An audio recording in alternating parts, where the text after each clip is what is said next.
Hello, hello, hello, everyone. I'm still at the festival, blah, blah, blah. Okay. Till is the third feature film directed by Chinone Chuku. Her previous film, Clemency, made waves the year it was released, but didn't receive a ton of attention because it was a Christmas release in 2019. The year of Parasite, Uncut Gems, 1917, Little Women, Knives Out, Portrait of a Lady on Fire, The Lighthouse, Waves, Ford v Ferrari, Joker, and The Irishman. Besides Joker, it was, a pretty good season and one of the best years for film in a very long time. So there were too many films to talk about that year, and all of these films came out within a 2 to 3 month period. So some movies were going to be underrepresented. I've still yet to see Clemency, but I did see Till, so I'm going to stop beating around the bush now. Till, as you know, is about the lynching of Emmett Till and the aftermath told mainly through the point of view of his mother, Mamie, played by Danielle Deadwyler, who is excellent in this. But I don't know if she deserves to dominate compared to other performances that I've seen this year that I'll talk about later in this festival, and I'm going to tell you why. Danielle Deadwyler has a lot on her plate emotionally in this film. She has to cry or be on the verge of tears in almost every single scene, especially in the first half, and the results aren't entirely successful. And I don't think it's because of her talent, because she has that in spades. I think it's mostly the direction. When these big emotional scenes don't work for me, it's because of one of three reasons. One, I think the impulse to bawl your eyes out in some of these scenes is the obvious choice, but they didn't really have to do that. There was a more interesting choice to be made somewhere. And because of these impulse choices that I'm calling them are so ever present throughout the film, it makes the ones where it's actually working feel less impactful, because we've seen it so many times and we've seen it done unsuccessfully, and then when we're watching it done successfully, it doesn't have the same impact. Secondly, there's a scene where Emmett's body is delivered back to Chicago and we abruptly cut to a frontal tracking shot of Deadwyler's face on a wide lens as she's wailing as loud as she can, and the way it's presented, it comes off as unintentionally comedic. And thirdly, going back to that scene, the other thing that does not help, which is my absolute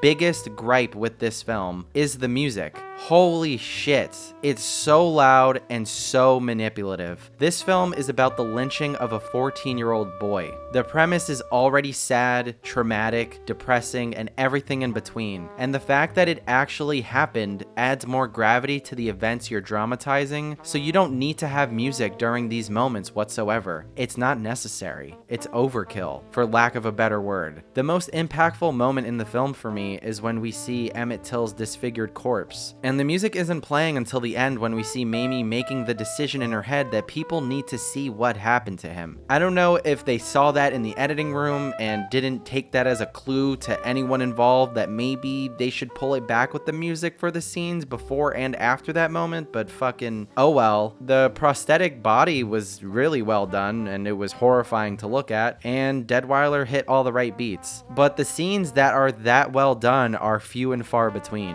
I was getting really invested, even to the point where my eyes started to water sometimes, but the music would pop in and say, "No, no, no, you're not allowed to cry. Fuck you. I'm gonna tell you that you should cry," even though I was already being worked up to be there. And it robbed me of actually feeling something. There's even a scene where Mamie is sitting bedside with her mom, who is played by executive producer Whoopi Goldberg, and you can't even hear executive producer Whoopi Goldberg's lines because I guess this film had to have the same sound mix as Tenet for some reason. This is just the mark of a very inexperienced director. I hope she gets better at this, because there's moments here where she realizes she doesn't need music, and I just wish she realized that throughout this entire film she didn't need music at all. Maybe for some of the sweeter moments, like when she's with her son or things like that, but when it comes to the traumatic moments, you don't need to tell the audience that it's sad. We fucking know it already. Again, I haven't seen Clemency yet, so I don't know if she